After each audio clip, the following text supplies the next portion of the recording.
Señor, pues te alabamos, te damos muchas gracias por este día. Te damos muchas gracias, Padre, porque tú estás aquí con nosotros. Te damos gracias, Padre, porque nos podemos reunir en este salón para poder compartir la cena, tu Santa Cena. Te queremos pedir, Dios, que tú bendigas la reunión, que tú bendigas cada una de las palabras que nos va a comentar Miguel. Y sobre todo, Señor, danos corazón dispuesto. Si aún no te conocemos, Padre, te queremos pedir que para los que no te conozcan aún, puedan escuchar estas palabras, puedan meditar en ellas. Te pedimos gracias, Señor, porque hace casi 2000 años tú derramaste hasta la última gota de tu sangre. Y gracias porque con esto, Señor, abriste el velo del templo y nos diste un acceso seguro y directo hacia ti. Gracias por esto. Y todo esto lo pedimos, Señor, en el nombre de tu Hijo Jesús. Amén. Bien, pues es hoy un día muy especial porque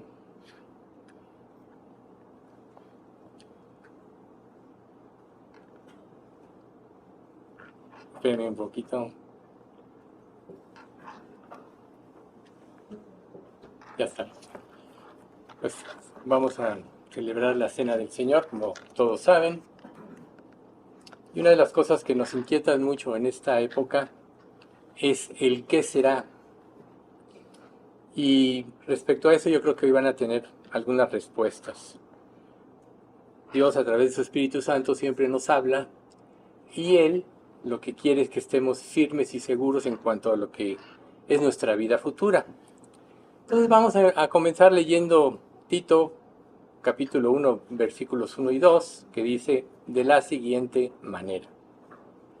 Pablo, siervo de Dios y apóstol de Jesucristo, conforme a la fe de los escogidos de Dios y el conocimiento de la verdad, que es según la piedad, en la esperanza de la vida eterna, la cual Dios, que no miente, prometió desde antes del principio de los siglos. Dios es un ser eterno y nosotros los seres humanos, desde el pecado de Adán, morimos, pero para Dios no existe el tiempo. Y Él creó todas las cosas y es omnisciente, pero Él desde la creación Él planeó precisamente una vida eterna para todos aquellos que dispusieran su corazón. De hecho, cuando Dios hizo todas las cosas, desde entonces Él planeó el sacrificio de Jesús en la cruz. Y ese sacrificio es lo que nos iba a poder permitir estar con Dios, ya que Dios, como juez justo, no puede pasar por alto el pecado, si no violaría su justicia y no sería perfecto. Pero Dios planeó desde el principio la manera de justificarnos a través del sacrificio de Jesús. Y cuando nosotros conocemos lo que significa que Él haya muerto en nuestro lugar en la cruz, eso debe de movernos de alguna manera a poner los ojos en Dios y nuestra esperanza en la vida eterna. A final de cuentas, en esta vida, todo es temporal. Por eso en el libro de Eclesiastés dice aquello que fue ya es y lo que ha de ser fue ya, y Dios restaura lo que pasó. También dice que tanto al impío como al sabio, a los dos les sucederá un mismo acontecimiento, van a morir. Y los animales van a morir. Entonces este mundo, que está sujeto a maldición por causa del pecado, Dios a través de la fe nos da una esperanza. Judas capítulo 1, versículos 20 y 21, nos dice lo siguiente. Pero vosotros, amados, edificándoos sobre nuestra santísima fe, orando en el Espíritu Santo, conservaos en el amor de Dios, esperando la misericordia de nuestro Señor Jesucristo para vida eterna. Entonces, ¿se fijan? Vivir en fe, ese es el punto inicial.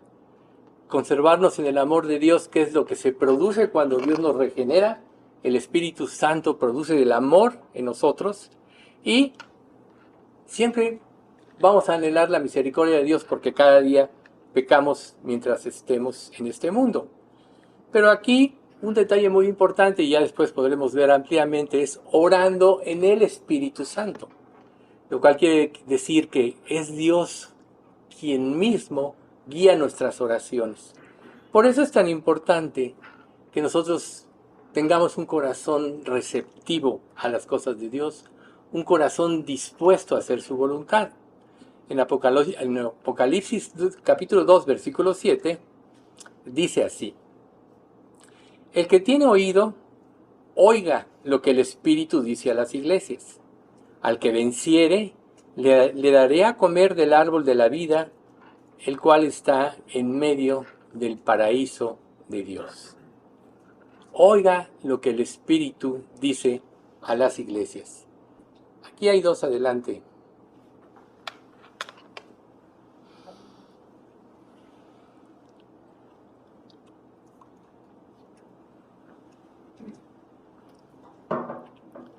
Cuando nosotros empezamos a leer el libro del Apocalipsis, y cuando nosotros vamos al capítulo 2 y 3, vemos lo que es la carta a las 7 iglesias. Pero una cosa muy importante que estas cartas tienen en común dirigida a cada iglesia es que ninguna de ellas está en Israel. Ninguna de ellas está en Israel. Todas están fuera de Israel. Todas quedan en otros lugares. Es como si estuvieran en el exilio. ¿Ven ustedes? Y nosotros sabemos que hoy en día la iglesia también está en el exilio. ¿Por qué? Porque estamos en este mundo, pero todos los que somos salvos, dice la Biblia, que no pertenecemos a este mundo. De hecho, el libro del Apocalipsis varias veces nos menciona los que están en el mundo y los que están en el cielo. Y los que están en el cielo, aunque estén en la tierra, es que no pertenecemos a este mundo, sino ya pertenecemos a la Nueva Jerusalén, pertenecemos a Dios. Por eso es que Jesús, cuando Él ora en la iglesia y ora por los discípulos, dice lo siguiente. Vamos al capítulo 17 de Juan, versículos 11, 15 y 17. Y dice así: y ya no estoy en el mundo, mas estos están en el mundo. Y yo voy a ti, Padre Santo, a los que me has dado, guárdalos en tu nombre, para que sean uno, así como nosotros. No ruego que los quites del mundo, sino que los guardes del mal. No son del mundo, como tampoco yo soy del mundo. Santifícalos en tu verdad. Tu palabra es verdad. ¿Ven? Jesús está orando por sus discípulos. Jesús está orando por la iglesia. Y dice, aunque están en el mundo, no pertenecen al mundo. Toda persona que no es salva pertenece a este mundo. Su mente está gobernada por los principios de Satanás. Y de acuerdo a esta situación, viven de acuerdo a los principios del diablo. ¿Y cuál es el principio de Satanás? La rebelión contra Dios. El no darle la gloria y la honra que Él merece. Pero nosotros, cuando nos identificamos plenamente con Cristo, claramente sabemos que al no pertenecer a este mundo somos extranjeros. Somos peregrinos en este mundo. Nosotros pertenecemos al reino de Dios. Y el libro de Apocalipsis revela una serie de eventos en el cual nos hace ver que nosotros no estamos en nuestro verdadero hogar. Por eso es que empieza a haber una división muy grande. Una persona que se arrepiente y pone su fe en Cristo empieza a separarse de la dinámica y el sistema de pensamiento de este mundo. Y empieza a haber choques mentales. En este mundo las personas se guían por su inteligencia natural, pero el que nace de nuevo ya se guía por su naturaleza espiritual. Pero cuando nosotros salgamos de este mundo, ya sea por la muerte o por el arrebatamiento el día que llegue, saldremos de la oscuridad y ya no veremos muerte, ni enfermedad, ni desesperación, ni temor, ni dolor, sino que vamos a entrar directamente en la gloria de Dios. Eso es algo muy importante, porque quien empieza a reconocer quién es Dios, empieza a vivir para darle gloria. ¿Por qué? En este mundo, el sistema de pensamiento trata de desacreditar a Dios, trata de desacreditar su justicia, su amor, su benevolencia, su paciencia, su misericordia y su piedad. ¿Por qué? Porque no le conviene que alguien ponga su fe en Cristo. Cada vez que una persona se humilla arrepintiéndose y pone su fe en Cristo, Satanás lo pierde. Pasa a ser hijo de Dios y ya se sale de ese dominio. Pero Dios quiere que nosotros vivamos. Isaías lo vislumbró y de hecho hay un himno judío que habla de esto, que es Jeremías 31:13, que dice: entonces la Virgen se alegrará en la danza, los jóvenes y los viejos juntamente. Y fíjense esta última frase: y cambiaré su lloro en gozo, y los consolaré, y los alegraré de su dolor. Eso es lo que Dios promete. Aquí nosotros estamos luchando cada día contra el pecado, estamos luchando cada día contra nuestra mente, los rezagos de nuestra mente natural que se oponen a la ley de Dios, pero tenemos ya, si somos salvos, tenemos la mente de Cristo, y la mente de Cristo es una mente muy superior. La mente de Cristo se desarrolla por la obediencia a la palabra, por la sumisión a Dios, y la sumisión a Dios viene porque reconocemos que todo el poder está en Dios. Él nos creó, no nosotros a nosotros mismos. Él creó todo el universo. El cuerpo que nosotros tenemos, la mente, los sentidos, cómo funcionamos, Dios lo planeó. Imagínense ustedes, si alguno de los satisfactores de esta vida pudiera compararse en relación a una comunión estrecha con el Creador. No va a haber nada más grande que eso. Entonces, las pruebas de esta vida, por más que sean pesadas, si nosotros buscamos en todo la gloria de Dios, entonces podremos sobrepasar las circunstancias actuales. Vamos a poner un ejemplo: Moisés. Moisés, nosotros sabemos la historia. El faraón, el pueblo judío se estaba multiplicando sobremanera, y él manda a matar por medio de las parteras a todos los que fueran hombres. Es decir, bueno, anulamos que sigan procreándose. Pero tiene temor de Dios la mamá, ve que es un hijo hermoso y total, su hermana va y lo pone en un cesto y lo recoge la hija del faraón, como hemos leído, y lo cría.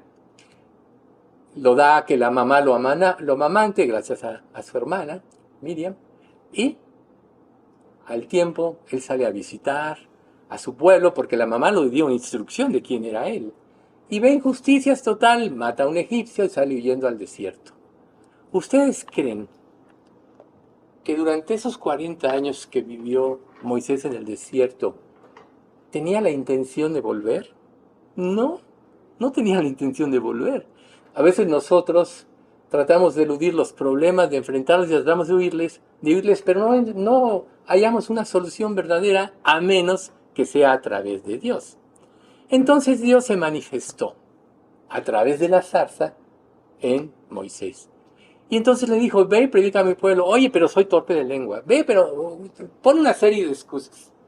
Pero Dios no cambió de parecer por las negativas de Moisés. Así muchas veces nosotros, Dios nos llama a servir, nos llama a hacer su voluntad y siempre estamos poniendo excusas para hacer lo que realmente queremos.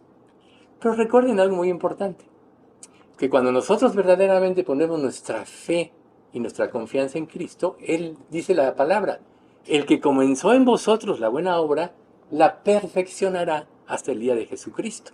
Quiere decir que cuando tú pones tu fe en Cristo, después de haberte arrepentido, ya no depende de ti, sino depende del trabajo de Dios. Y cuando una persona, un creyente, quita sus ojos de Dios, es como si saliera del camino de la luz y se extraviara. ¿Por qué? Porque lo más seguro para todos nosotros, no te asustes, es el camino. Además, háganlo un ladito. Lo más seguro para nuestra vida es seguir el camino de Dios. Porque Dios no se equivoca, porque Dios no miente. Por eso no se puede arrepentir, porque Él no se equivoca. Pero ¿qué hizo Dios con Moisés? Cambió su corazón. Eso pasa cuando nosotros nos convertimos. Naturalmente, todos nosotros tenemos un corazón rebelde y contradictor. Naturalmente. Por eso dice la Escritura que la carne y la sangre no puede heredar el reino de Dios. Ni la corrupción hereda incorrupción. 1 Corintios 15:50 nos dice esto. Por tanto, por sí mismo no puedes cambiar. Pero Dios se presenta en la vida de Moisés. Así como Él se presenta.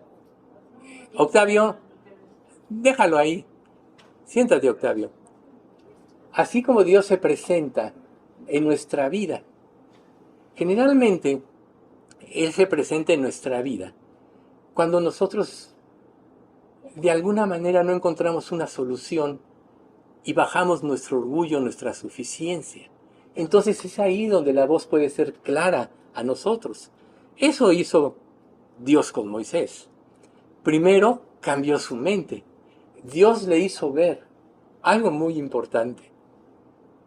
Recuerden ustedes que la zarza estaba en el monte Horeb, que también es llamado el monte Sinaí. Esos dos nombres pertenecen al mismo monte. Y estando ahí, en medio de la zarza, fue cuando él experimentó la presencia de Dios. Eso es algo muy importante para nuestra vida. Porque Jesús le dijo en el Evangelio de Juan 11, ¿no os he dicho que si creéis, veréis la gloria de Dios? Aquí, al manifestarse Dios en la zarza, Moisés pudo ver la gloria de Dios. Y así seguramente le pasó algo parecido a Job.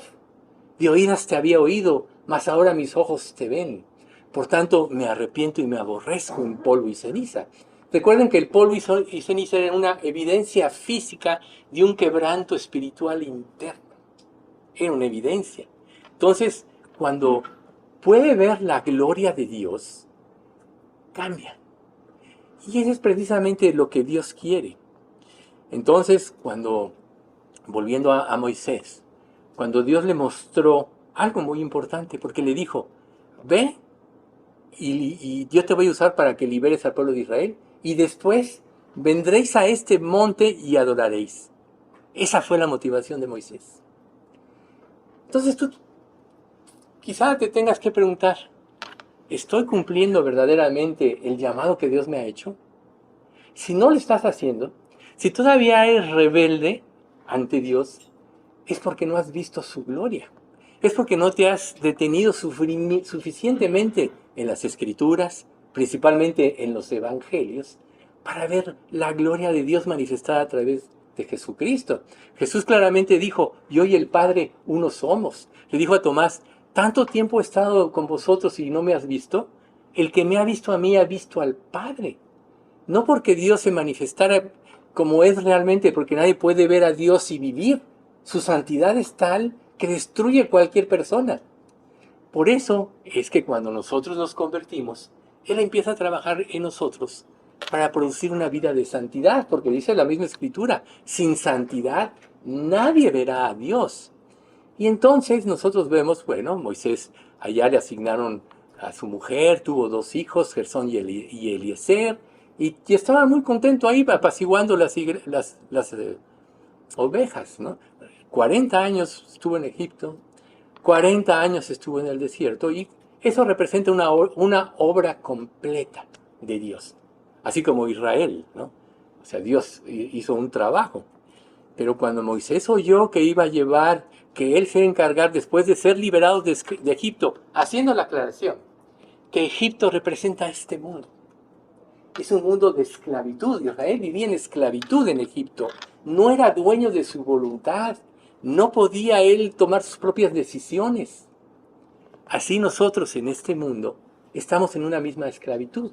Podría decirse que estamos aquí en este mundo en Egipto, porque Jesús dice en Juan 8:34, de cierto os digo, que todo aquel que hace pecado, esclavo es del pecado.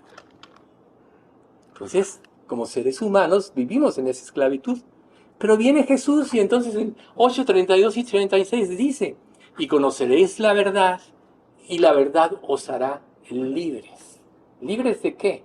De la esclavitud del pecado. Si solo fuera por voluntad humana que alguien pudiera cambiar, al rato volvería a pecar y volvería a ser esclavo. Pero el 36 dice, así que si el Hijo os libertare, o sea Jesús, seréis verdaderamente libres. ¿Ves? La libertad verdadera viene en Cristo. Y Él nos quita de las ataduras del pecado y de muchas cosas y nos traslada prácticamente al reino de su amado Hijo. Por eso Jesús decía que el reino de los cielos estaba entre ellos cuando estaba aquí en su ministerio, porque Él vino a traer la luz, vino a traer la verdad. En Juan dice en el capítulo 1, Dios es luz y no hay ningunas tinieblas en Él. Por eso Jesús nunca pecó, porque era Dios. ¿Ven ustedes? Entonces cuando Dios le dijo, ve y vas a ser instrumento para que yo libere a Israel de Egipto. Y cuando sean liberados, vendrán y adorarán en este monte. ¿Por qué Moisés obedeció? Porque realmente buscaba la gloria de Dios. Esa es una clave muy importante para nosotros en nuestra vida. Jesús le decía a los fariseos, cada uno busca su propia gloria. Job decía a sus amigos que trataban de consolarlo, consoladores molestos me sois todos vosotros, porque todos le hablaban con una lógica humana. Pero el único, o lo único que puede llenar nuestro corazón, iluminarlo, es la palabra de Dios. En lugar de delicados pastos, dice el Salmo 23, me harás descansar. Esa es la palabra de Dios. Junto a aguas de reposo me pastorearás. Esas son las promesas de Dios. ¿Sí? Entonces, la única manera de poder tener verdadera paz y tranquilidad es a través de la luz que Dios nos ha dado, manifestado a través de la palabra. Pero ya sabemos que nosotros difícilmente nos podemos comprometer si no hay algo que nos convenza como Moisés. Por eso este ejemplo de Moisés es muy importante. Moisés tenía sus propios argumentos, tenía sus propios peros, como quizá tú también tengas tus propios argumentos. Dios, es que no me has complacido en lo que yo quiero, te pido que me libres de problemas y no me libras, al contrario me han venido peores, y estás así siempre luchando contra Dios. Cuando no entiendes la grandeza de Dios, cuando no entiendes que Él no se equivoca, cuando no entiendes su gloria eterna, y que Él, si te está llamando, es porque quiere que estés eternamente con Él. Esta vida es temporal. Nunca vas a poder obtener una satisfacción completa si no es a través de Cristo. Por eso es que cuando una persona se llena de Cristo, ya lo demás toma una importancia relativa. Podemos vivir, tenemos necesidad de vestir, de comer, etc. Pero todo tiene una importancia relativa, porque nada se puede comparar a la gloria de Dios. Entonces, la pregunta que quizá debas hacerte ahorita es esta. ¿Estoy verdaderamente comprometido con Dios y estoy verdaderamente buscando su gloria? Dios empieza en el capítulo 2 de Apocalipsis. Vamos a ver algunas referencias interesantes. 2.10. Apocalipsis 2.10. No temas en nada lo que vas a padecer. He aquí, el diablo echará a algunos de vosotros en la cárcel, para que seáis probados, y tendréis tribulación por 10 días. Sé fiel hasta la muerte, y yo te daré la corona de la vida. ¿Ven? 10 días. ¡Ay, 10 días! Para eso tenemos que irnos a la numerología hebrea. Ya saben, a veces digo unas cosas por otras. La numerología hebrea, el número 10 significa un trabajo completo. Así como 40 es precisamente el tiempo en que Dios puede cambiar una mente y un corazón, el número 10 representa el trabajo de Dios en nuestras vidas. Entonces, cuando Él dice, no temas, algunos echará el diablo a algunos de vosotros en la cárcel, pero será por 10 días, es decir, yo voy a cumplir en cada uno de ustedes mi propósito y lo voy a completar. Por eso volvemos a Filipenses, ¿no? El que comenzó en vosotros la buena obra, la terminará. Y veamos en Hebreos 36, 27. Y pondré dentro de vosotros mi espíritu, y yo haré que andéis en mis estatutos, yo haré que guardéis mis preceptos, yo haré que los pongáis por obra. Él toma el compromiso. ¿Por qué sufrimos? ¿Por qué dudamos? El problema no está en Dios, porque Él no miente. El problema está en nosotros, en nuestra incredulidad, porque no estamos buscando sino nuestra propia gloria. Por eso queremos reconocimiento, por eso alzamos nuestra voz para que se oiga por sobre todos, por eso pensamos que nuestro criterio es el mejor, por eso estás en una plática y ya estás esperando que el otro calle para que tú expongas tus ideas. Así es la naturaleza humana, es competitiva por naturaleza. ¿Pero quién puede competir con Dios? Cuando un creyente vive para buscar su gloria, entonces las cosas cambian. Entonces, volviendo a estas 7 cartas de las 7 iglesias, hay algo muy en común. O sea, estas referencias que les voy a dar, no les voy a dar un estudio completo de estos dos, si alguna vez Alex lo expuso hace tiempo, pero hay puntos muy importantes. Uno de ellos es, 5 de estas 7 iglesias, Dios las exhorta al arrepentimiento. Cristo, cuando Él expone, una de las cosas que algunos dicen, no, es que cada iglesia es a través de los tiempos, no. Una cosa muy importante es que Dios a través de cada una de estas iglesias habla a diferentes áreas de nuestra vida. Tampoco Dios le está hablando a una iglesia local, le está hablando a la verdadera iglesia de Dios. La verdadera iglesia no es un recinto que nosotros vemos, o es una religión que tiene un nombre u otro nombre. Hechos 17, 24 dice, el Dios que hizo el mundo y las cosas que en él hay, siendo Señor del cielo y de la tierra, no habita en templos hechos por manos humanas, ni es honrado por manos de hombres, como si necesitara de algo, pues Él es quien da a todos vida y aliento y todas las cosas. A Dios no lo puedes adorar en un recinto necesariamente. Puede ser, pero no es el lugar de habitación de Dios.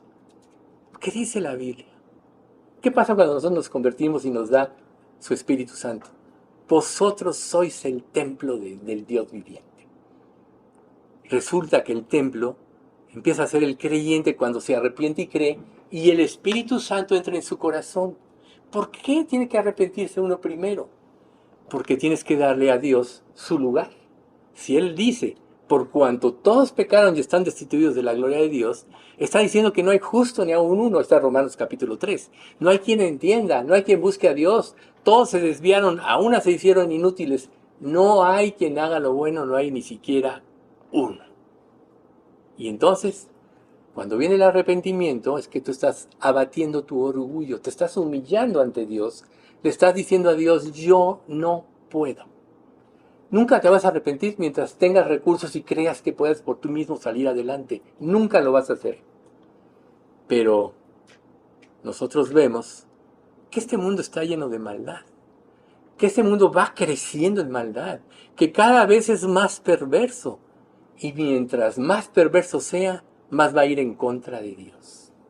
He ahí la razón, porque al final de los tiempos va a ir creciendo la persecución a la iglesia, porque no va a soportar el mundo ver la luz de Dios, por la maldad, por el lodo en el que se está sumiendo, el abismo profundo en el que se está sumiendo. Este mundo odia la justicia de Dios, y mientras tú no te conviertas a Cristo, en mayor o menor grado tienes ese sistema de pensamiento. Pero cuando pones atención en los mandamientos o las instrucciones de Dios dadas en la palabra, entonces ves la moral y los valores de Dios y empiezas a ver su gloria. ¿Ves tú? Entonces, ¿qué hay de ti? Así como Dios habla a 5 de las iglesias que se arrepientan, también alaba a otras. Y el punto es, cuando Jesús venga, como dice Mateo, ¿hallará fe en la tierra? ¿Serás tú de aquellos que verdaderamente que creen?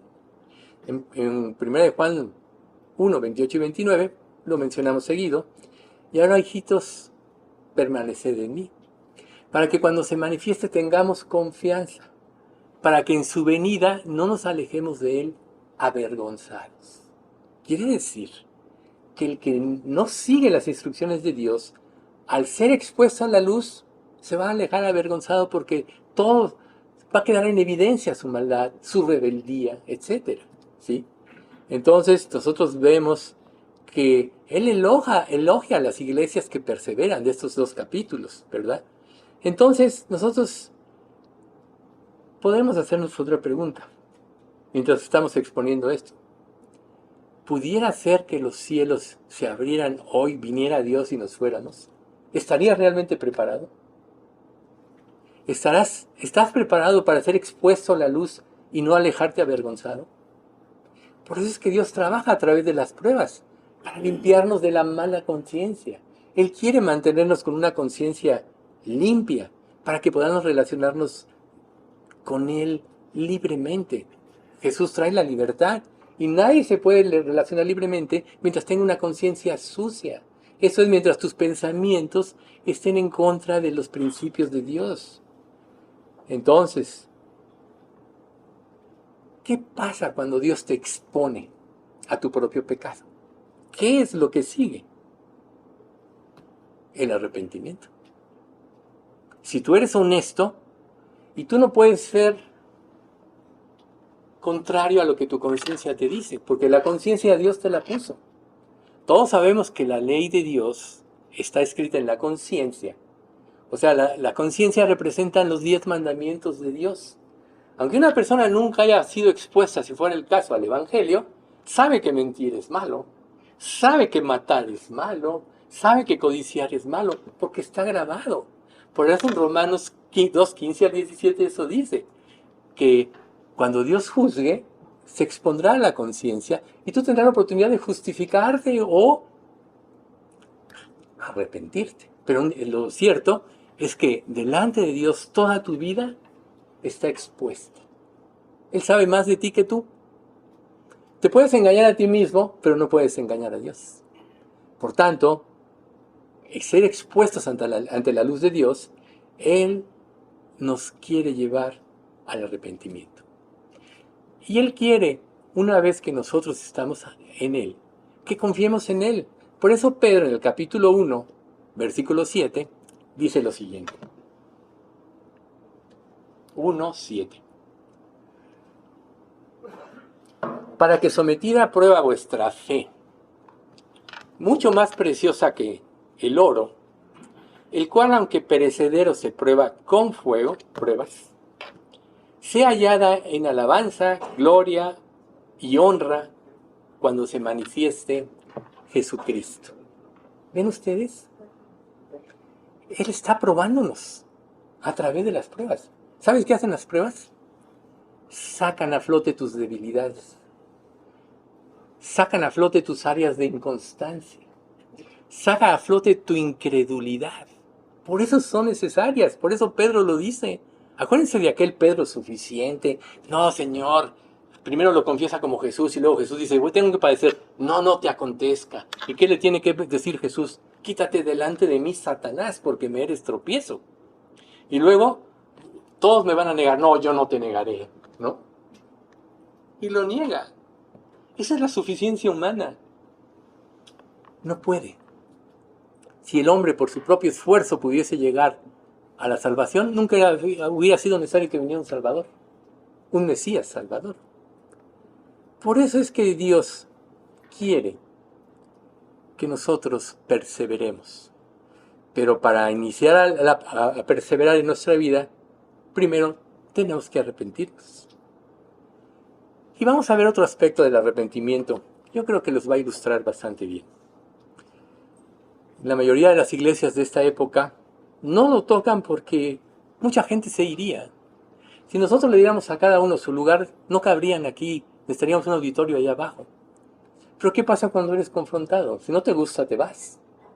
O te arrepientes, ¿verdad? Entonces, ¿Qué es el arrepentimiento verdadero? Es antes que todo entrar en acuerdo con Dios. Jesús dijo, ¿andarán dos juntos si no estuvieren de acuerdo? ¿Cómo puedes decir que estás caminando con Dios si vives tu propia vida? Si no estás buscando su gloria y su voluntad. Si no estás haciendo eso, no te has arrepentido. No te has arrepentido. Otro concepto. Significa entrar de acuerdo con sus estándares, con sus instrucciones, con sus normas de justicia moral.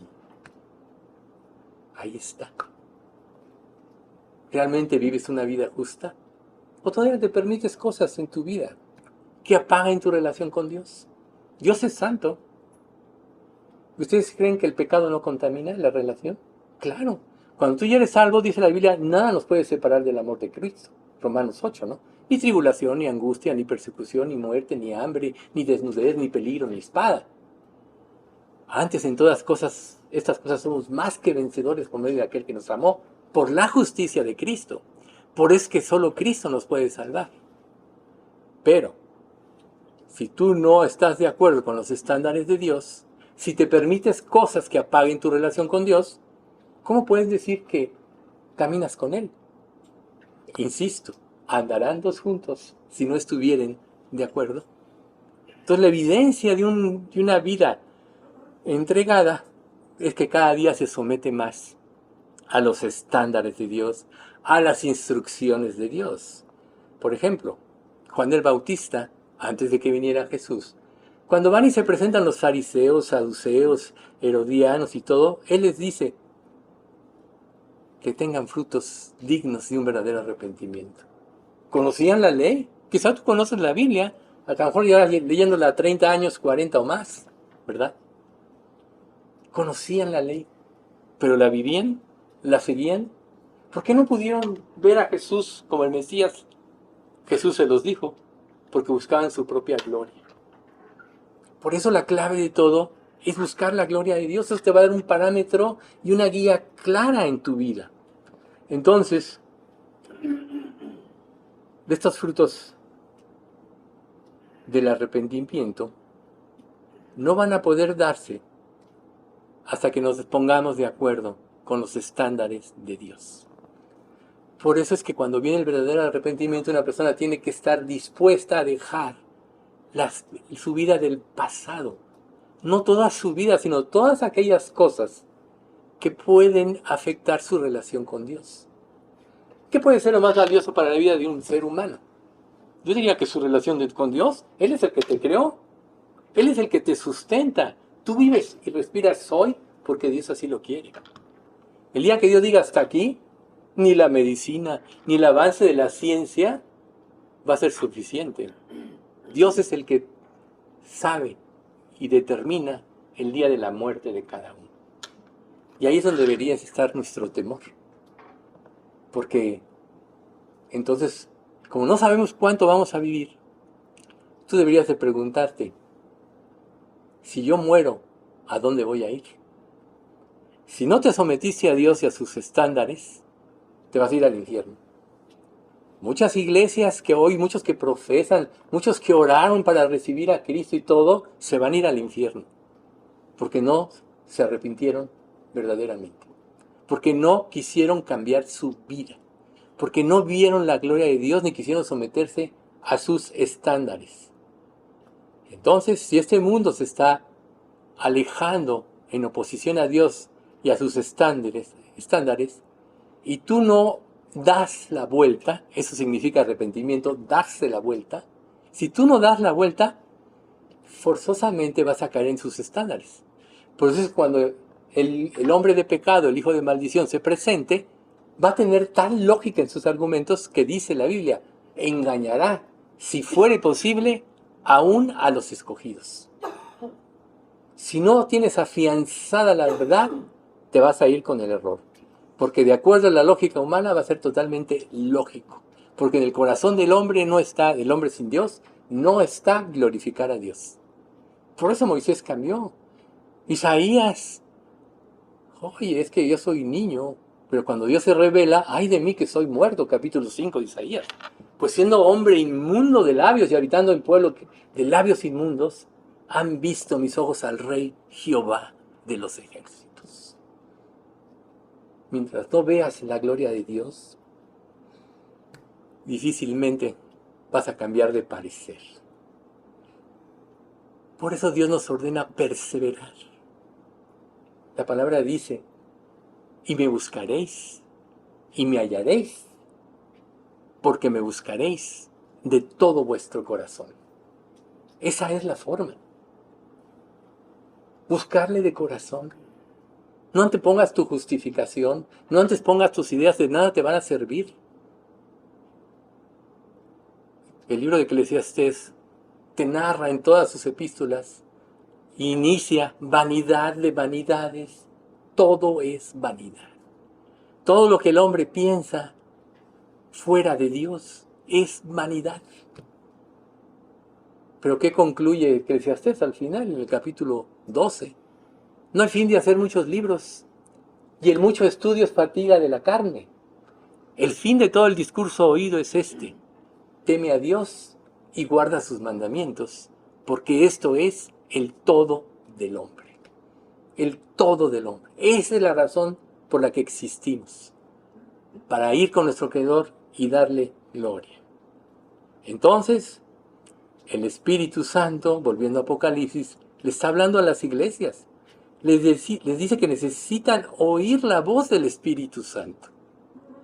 Pero para oír la voz del Espíritu Santo, tienes que quitar el ruido de tu mente. Todas esas ideas que andan rondando en tu vida que te impiden ver a Dios. El diablo es experto en esto. Te llena de conceptos y de ideas para que no pongas tus ojos en lo verdadero. ¿Sí? Entonces, Dios exhorta de una manera específica a cada uno de nosotros y a la iglesia que,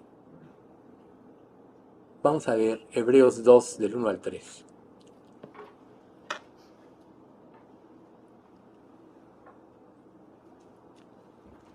Por tanto, es necesario que con más diligencia atendamos a las cosas que hemos oído, no sea que nos deslicemos, porque si la palabra dicha por medio de los ángeles fue firme, y toda transgresión y desobediencia recibió justa retribución, ¿cómo escaparemos nosotros si descuidamos una salvación tan grande, la cual, habiendo sido anunciada primeramente por el Señor, nos fue confirmada por los que oyeron? Hoy estamos en el año 2026 de la era de Cristo. Y durante estos más de 2 milenios se ha predicado el Evangelio en todas las épocas. Si oyeres hoy su voz, no endurezcas tu corazón. No antepongas tus pensamientos vanos e inútiles a la magnificencia de Dios. Busca su gloria. Y de ahí nos saltamos al capítulo 3, del 7 al 11. Por lo cual, como dice el Espíritu Santo, si oyeres hoy su voz, no endurezcáis vuestros corazones, como en la provocación, en el día de la tentación en el desierto, donde me tentaron vuestros padres, me probaron y vieron mis obras 40 años, a causa de los cuales me disgusté contra esa generación, y dije, siempre andan vagando en su corazón, y no han conocido mis caminos. Por tanto, juré en mi ira, no entrarán en mi reposo. Recuerden ustedes que la vez pasada hicimos una analogía del capítulo 1 de Romanos, de todo lo que nos pasa cuando nos oponemos a Dios. ¿Se acuerdan? ¿O ya no se acuerdan? Pero lo más importante para ilustrar este punto es que Dios les dio una mente reprobada a los que se resisten. Los entregó a sus propios pensamientos. ¿Te crees sabio? Pues ándale, sé sabio. Y sufre las consecuencias de lo que has hecho. Por eso es tan importante el evento de la Cena del Señor.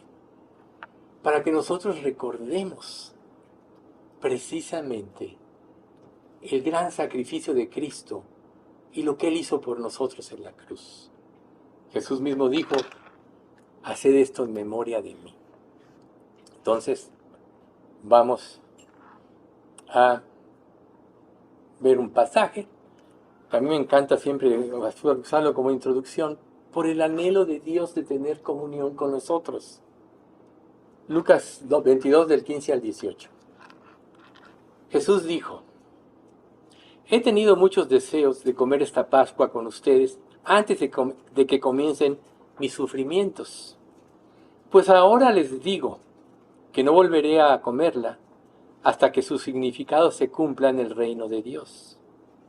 Luego tomó en sus manos una copa de vino y dio gracias a Dios por ella. Entonces dijo, tomen esto y repártanlo entre ustedes, pues no volveré a beber vino hasta que venga en el reino de Dios.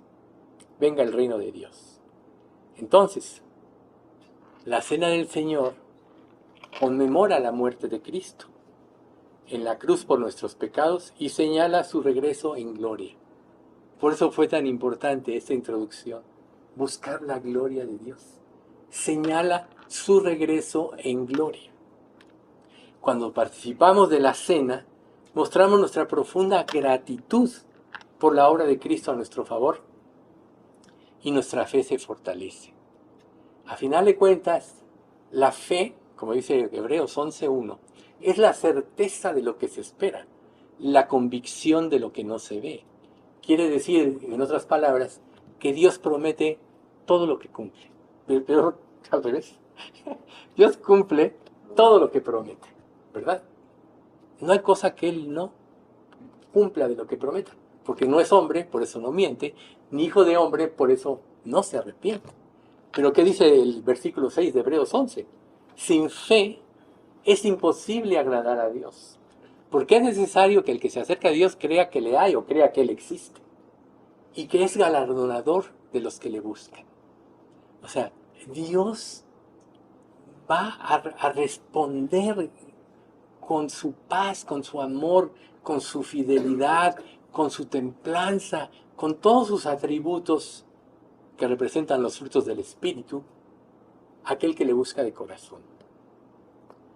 Entonces, Lucas 22:20, de igual manera, después que hubo cenado, tomó la copa, diciendo, esta copa es el nuevo pacto en mi sangre, que por vosotros es derramada. Para que se estableciese la justicia de Dios, tuvo que haber un pago por el pecado.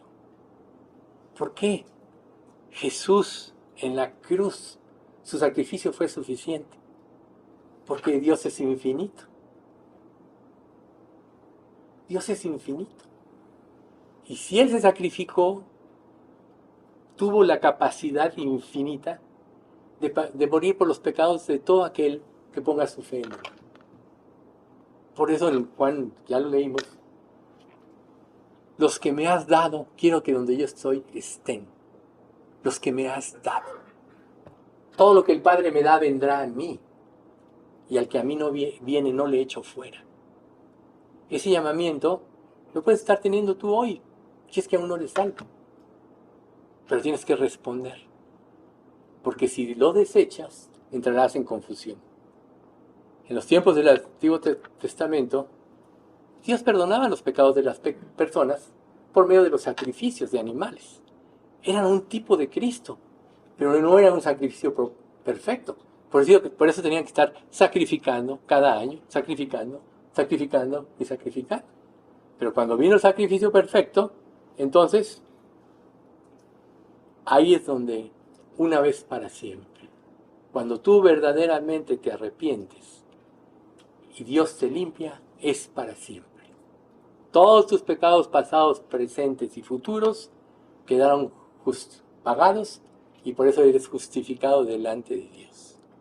Por eso en Hechos 4:24 dice, y en ningún otro hay salvación, pues no hay otro nombre bajo el cielo dado a los hombres en quien podamos ser salvos. 4:12 creo. En ningún otro hay salvación. No hay otro nombre bajo el cielo. No puedes tú ser salvo por ti mismo. Los animales eran temporales, pero Jesús instituyó un nuevo pacto. Dios le dio un pacto a Israel y ellos fallaron. Pero no terminó su fidelidad, un día los va a restaurar. Pero el nuevo pacto no falla.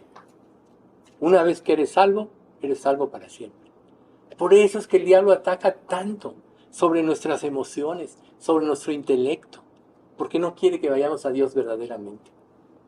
Pero cuando tú pones tu fe en ese sacrificio de Cristo, entonces todo queda cumplido, todo queda hecho, y por eso Dios te puede dar como sello, entrar en tu corazón a través del Espíritu Santo. Hace rato decíamos que sin santidad nadie verá al Señor y que nadie puede ver a Dios y vivir. ¿Por qué entonces puede el Espíritu Santo, que es Dios, entrar en tu corazón? Solo porque la sangre de Cristo te limpió.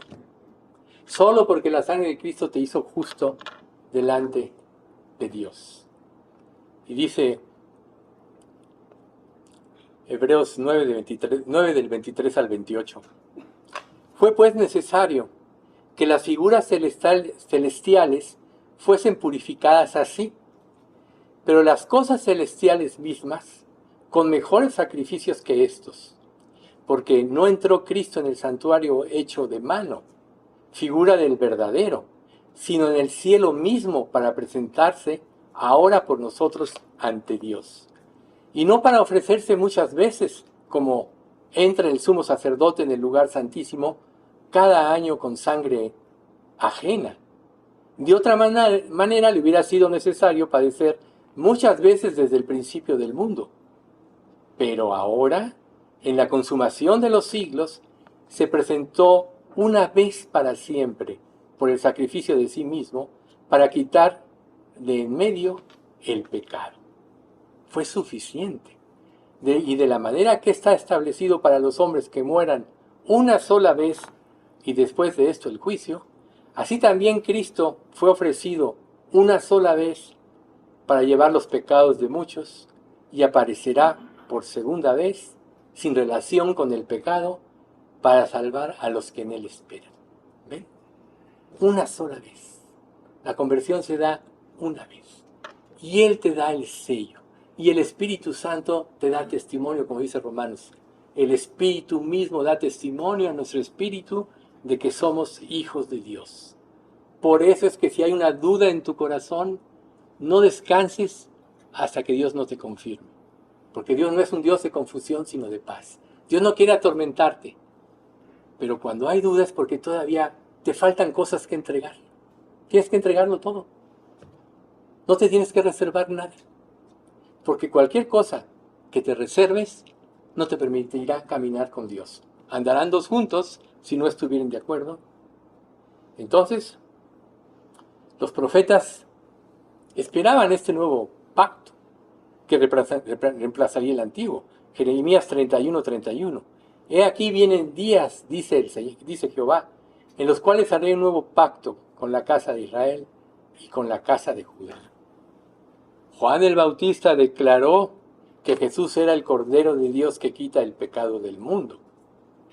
Hubo también entre ellos una disputa sobre quién de ellos sería el mayor. Ahí están. No llega la mamá de Juan y dice, oye, cuando vengas en tu reino, que mis hijos se sienten a tu derecha y a tu izquierda. Ese es el ser humano. Jesús le respondió con amabilidad, eso no está dado por mí, sino a quienes para el Padre les ha reservado.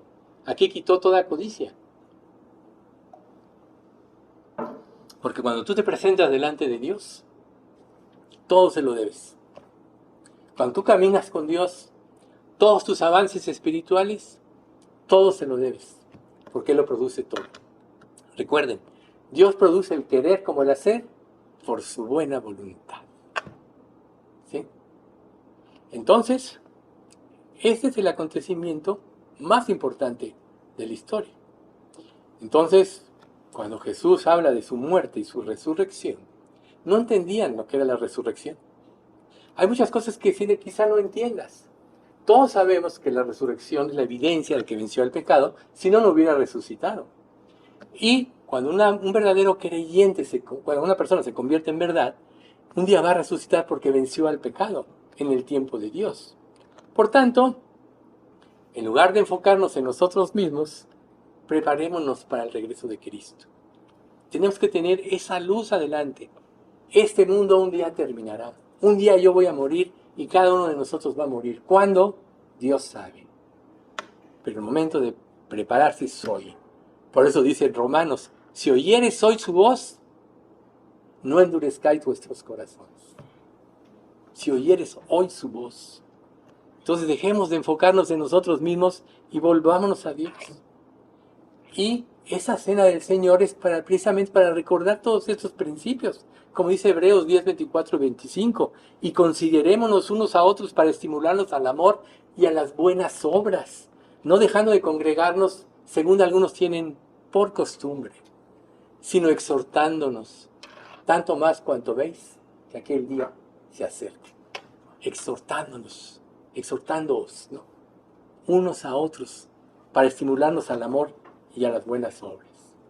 Entonces, un día, Dios dice en el Salmo 126, 5 y 6, los que sembraron con lágrimas, con regocijo, segarán. Irán dando y llorando el que lleva la preciosa semilla, mas volverá a venir con regocijo, recogiendo sus cabillas. Vale la pena vivir para darle la gloria a Dios. Vale la pena entregarle tu vida y seguir sus estándares, porque Dios promete vida eterna. Esta vida, aunque te fuera bien, hiciera lo que quisieras, un día va a terminar. Y si no fuiste justificado delante de Dios, lo acabamos de leer, que mueran una sola vez y después de esto, el juicio. Una sola vez. No hay otras vidas, no hay otras resurrecciones, no hay otras oportunidades. Es en esta vida. Entonces, recordemos una vez más el propósito de Jesús. He tenido muchos deseos de comer esta Pascua con ustedes antes de que comiencen mis sufrimientos. Pues ahora les digo que no volveré a comerla hasta que su significado se cumpla en el reino de Dios. De Dios son los tiempos y las sazones. Luego tomó en sus manos una copa de vino y le dijo, y le dio gracias a Dios por ella. Entonces dijo, tomen esto y repártanlo entre ustedes, pues no volveré a beber vino hasta que venga el reino de Dios. Pero es muy importante recordar esto. En 1 Corintios 11, 23 al 32. Pues yo les transmito lo que recibí del Señor Jesús, lo del Señor mismo. La noche en que fue traicionado, el Señor Jesús tomó pan y dijo, y dio gracias a Dios por este pan. Luego lo partió en trozos y dijo, esto es mi cuerpo, que por muchos es entregado. Hagan esto en memoria mía. De la misma manera tomó en sus manos la copa de vino después de la cena y dijo, esta copa es el nuevo pacto entre Dios y su pueblo. Un acuerdo confirmado con mi sangre. Hagan esto en memoria de mí todas las veces que lo beban. Pues cada vez que coman este pan y beban esta copa, anuncian la muerte del Señor hasta que Él vuelva. Por tanto, y pongan atención en esto, cualquiera que coma este pan o beba de esta copa del Señor en forma indigna, es culpable de pecar contra el cuerpo y la sangre de Cristo. Por esta razón cada uno debe examinarse a sí mismo antes de comer el pan y beber la copa. Pues si alguno come el pan y bebe la copa sin honrar el cuerpo de Cristo, come y bebe juicio de Dios sobre sí mismo. Esta es la razón por la que Muchos de ustedes están enfermos y algunos incluso han muerto. Si nos examinásemos a nosotros mismos, no seríamos juzgados. O Dios no nos juzgaría de esta manera. Sin embargo, cuando el Señor juzga, nos está disciplinando para que no seamos condenados con el mundo. Eso lo dice la versión NTV, para que no seamos disciplinados, para que no seamos condenados. Por tanto, no desechen la firme confianza que tienen en el Señor. Tengan presente la gran recompensa que les traerá. Perseverar con paciencia es lo que necesitan ahora para seguir haciendo la voluntad de Dios. Entonces recibirán todo lo que Él ha prometido. Pues dentro de muy poco tiempo, aquel que viene vendrá sin demorarse. Mis justos vivirán por la fe, pero no me complaceré con nadie que se aleje. Pero nosotros no somos de los que se apartan de Dios hacia su propia destrucción. Somos los fieles y nuestras almas serán salvas. Amén.